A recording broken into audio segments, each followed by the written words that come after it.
ഛത്തീസ്ഗഡിൽ കന്യാസ്ത്രീകൾ അറസ്റ്റിലായ കേസിൽ ഛത്തീസ്ഗഡ് സർക്കാരിന്റെ വാദം പൊളിയുകയാണ്. പെൺകുട്ടികളുടെ നിർണായക പ്രതികരണം പുറത്തുമായിരിക്കുന്നു. മാതാപിതാക്കളുടെ അറിവോടെ പാചക ജോലിക്ക് പോയതാണെന്ന് പ്രാദേശിക മാധ്യമത്തോട് പെൺകുട്ടികൾ പ്രതികരിച്ചു. അറസ്റ്റിൽ പ്രതിഷേധം ശക്തമാകുന്ന സാഹചര്യത്തിലാണ് പ്രതികരണം പുറത്തു വന്നത്. വിഷയം സഭയിൽ അടിയന്തരമായി ചർച്ച ആവശ്യപ്പെട്ട് പ്രതിപക്ഷ എംപിമാർ കത്ത് നൽകി. രാജ്യത്ത് സംഘപരിവാർ വിചാരധാരയിൽ ആശയങ്ങളാണ് നടപ്പാക്കുന്നതെന്ന് നിരണം ഭദ്രാസനാധിപനും കത്തോലിക്ക കോൺഗ്രസും വിമർശിച്ചു. ജയിലിൽ കഴിയുന്ന കന്യാസ്ത്രീകളെ സന്ദർശിക്കാൻ എംപിമാർക്ക് 15 മിനിറ്റ് സമയം അനുവദിച്ചതായി ജയിൽ അധികൃതർ വ്യക്തമാക്കി.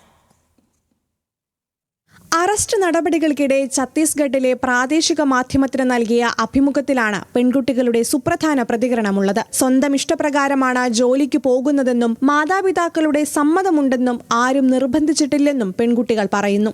പാചക ജോലിക്കാണ് സിസ്റ്റർമാർക്കൊപ്പം പോകുന്നതെന്നും പെൺകുട്ടികൾ പ്രാദേശിക മാധ്യമത്തോട് പ്രതികരിച്ചു. നിർണായക മൊഴി പുറത്തുവന്നതോടെ ബജ്രംഗ് ദളും ഛത്തീസ്ഗഡ് മുഖ്യമന്ത്രിയും ഉൾപ്പെടെ ഉന്നയിച്ച ആരോപണങ്ങൾ പൊളിയുകയാണ്. കന്യാസ്ത്രീകളുടെ അറസ്റ്റിനെ ന്യായീകരിച്ച് ഛത്തീസ്ഗഡ് മുഖ്യമന്ത്രി രംഗത്ത് വന്നതിന് പിന്നാലെയാണ് വിവിധ രാഷ്ട്രീയ പാർട്ടികളുടെ പ്രതിനിധി സംഘം ഛത്തീസ്ഗഡിലേക്ക് തിരിച്ചത്. ജയിലിൽ കഴിയുന്ന കന്യാസ്ത്രീകളെ നേരിൽ കാണാനും വിശദാംശങ്ങൾ തേടാനുമായി AICC നിയോഗിച്ച 4 അംഗ സംഘം രാവിലെ റായ്പൂരിലെത്തി. ബെന്നി ബെഹന്നാൻ, NK പ്രേമചന്ദ്രൻ, ഫ്രാൻസിസ് ജോർജ്, സപ്തഗിരി എന്നിവരുൾപ്പെടുന്ന സംഘമാണ് വിശദാംശങ്ങൾ തേടുക. കന്യാസ്ത്രീകൾക്ക് ജാമ്യം ലഭ്യമാക്കുന്നതിനുള്ള എല്ലാ ഇടപെടലും നടത്തുമെന്ന് പ്രതിനിധി സംഘം പ്രതികരിച്ചു. ഇവിടെ അറസ്റ്റ് ചെയ്തിരിക്കുന്ന കന്യാസ്ത്രീകളുടെ അവരെ നേരിൽ കാണണമെന്ന് ആഗ്രഹിക്കുന്നു. ബന്ധപ്പെട്ട നടപടിക്രമങ്ങളുമായി ബന്ധപ്പെട്ട് നിൽക്കുന്ന മുഴുവൻ ആളുകളെയും ഉദ്യോഗസ്ഥന്മാരെയും കണ്ട് എത്രയും വേഗം ഇവരെ ജയിൽ മോചിതരാക്കുക എന്ന ലക്ഷ്യമാണ് ഞങ്ങൾക്കുള്ളത്.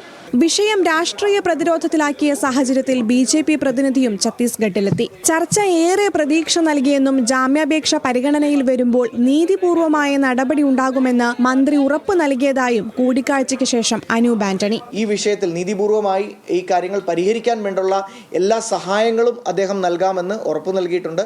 അതുപോലെ തന്നെ നിയമവശമായി ഈ വിഷയത്തിൽ കൂടുതൽ നിയമോപദേശം അദ്ദേഹം തേടിയിട്ടുണ്ട്. ഈ വിഷയത്തിൽ നിയമപരമായി ഈ വിഷയത്തിൽ എങ്ങനെയൊക്കെ കേരളത്തിലെ സമൂഹത്തെ സഹായിക്കാനാകുമോ, ക്രൈസ്തവ സമൂഹത്തെ സഹായിക്കാനാകുമോ, അതെല്ലാം ചെയ്യാമെന്ന് അദ്ദേഹവും അദ്ദേഹത്തിന്റെ സർക്കാരും ഉറപ്പു നൽകിയിട്ടുണ്ട്.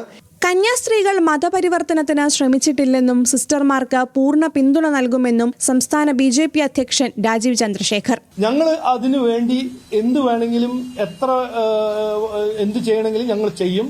കാരണം ഞങ്ങൾക്കൊരു വിശ്വാസമുണ്ട്, ഇത് മതപരിവർത്തനം ആയിരുന്നില്ല, ഹ്യൂമൻ ട്രാഫിക്കിംഗ് ആയിരുന്നില്ല.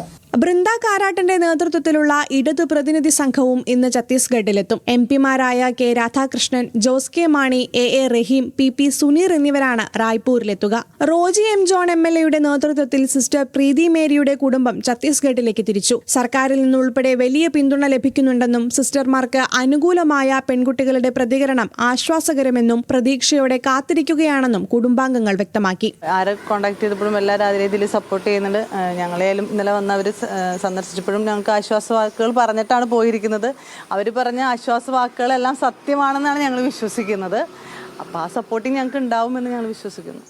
അതേസമയം അറസ്റ്റിൽ പ്രതിഷേധം ശക്തമാവുകയാണ്. സംഘപരിവാർ നടപ്പാക്കുന്നത് വിചാരധാരയിൽ പറയുന്ന കാര്യങ്ങളെന്ന് ഗീവർഗീസ് മാർ കൂർലോസിന്റെ രൂക്ഷ വിമർശനം. കേന്ദ്രത്തിന്റെ ന്യൂനപക്ഷ പ്രീണനം വ്യാജമാണെന്ന് നിരണം ഭദ്രസനാധിപൻ ന്യൂസ് മലയാളത്തിനോട് വ്യക്തമാക്കി. കമ്മ്യൂണിസ്റ്റുകൾ, ക്രിസ്ത്യാനികൾ അല്ലെങ്കിൽ മിഷണറിമാർ, മൂന്നാമത് മുസ്ലിങ്ങൾ, ഇങ്ങനെ 3 കൂട്ടരെയാണ് ആഭ്യന്തര ശത്രുക്കളായിട്ട് ഗോൾവാക്കർ വിചാരധാരയിൽ വ്യക്തമാക്കുന്നത്. അവരെ ആക്രമിക്കുക, അവരെ ഇല്ലാതാക്കുക, ഉന്മൂലനം ചെയ്യുക, രാജ്യത്ത് നിന്ന് ഭ്രഷ്ട് കൽപ്പിക്കുക എന്നുള്ളത് ഒരു വലിയ പദ്ധതിയുടെ ഭാഗമായിട്ട് നടന്നു വരുന്ന കാര്യങ്ങളാണ്. സഭയുടെ സഹായം വേണ്ടി വരുമ്പോൾ മാത്രം കേരളത്തിൽ ചിലർ സൗഹൃദം കാണിക്കുന്നുവെന്ന് കത്തോലിക്ക കോൺഗ്രസും വിമർശിച്ചു. രാജ്യത്ത് അസഹിഷ്ണുത വർദ്ധിക്കുകയാണെന്നും ഇത്തരം സ്ഥലങ്ങളിൽ സർക്കാരുകൾ പരാജയമെന്നും വിമർശനം. ഈ രാജ്യത്ത് നിയമവാഴ്ചയാണ് നടക്കേണ്ടത്. ഇത് നിയമവാഴ്ചയല്ല, ഇത് കാട്ടുനീതിയാണ്. ഒരു ആൾക്കൂട്ടം വന്ന് ആക്രോശിച്ച് അവർക്ക് ഇഷ്ടമുള്ളതുപോലെയൊക്കെ ചെയ്യാണ്. അത് കണ്ടു നിൽക്കാൻ പോലീസുകാരും. അവർക്ക് സഭയുടെ സഹായം വേണ്ടി വരുമ്പോൾ അവർ സൗഹൃദം കാണിക്കുന്നത് നമുക്ക് മനസ്സിലാക്കുന്നുണ്ട്. കേസിൽ ജാമ്യം തേടി കന്യാസ്ത്രീകൾ ഇന്ന് കോടതിയെ സമീപിക്കും. ദുർഗ് സെഷൻ കോടതിയിൽ ജാമ്യാപേക്ഷ സമർപ്പിക്കുമെന്നാണ് വിവരം. കന്യാസ്ത്രീകളെ അറസ്റ്റ് ചെയ്തതുമായി ബന്ധപ്പെട്ട വിഷയം സഭയിൽ ചർച്ച ചെയ്യണമെന്നാവശ്യപ്പെട്ട് ഇടത് വലത് MPമാർ ഇന്നും നോട്ടീസ് നൽകി. ഓപ്പറേഷൻ സിന്ദൂർ ചർച്ച നിർത്തിവെച്ച് വിഷയത്തിന്റെ ഗൗരവം കണക്കിലെടുത്ത് ചർച്ച ചെയ്യണമെന്നാണ് ആവശ്യം. National desk, news Malayalam.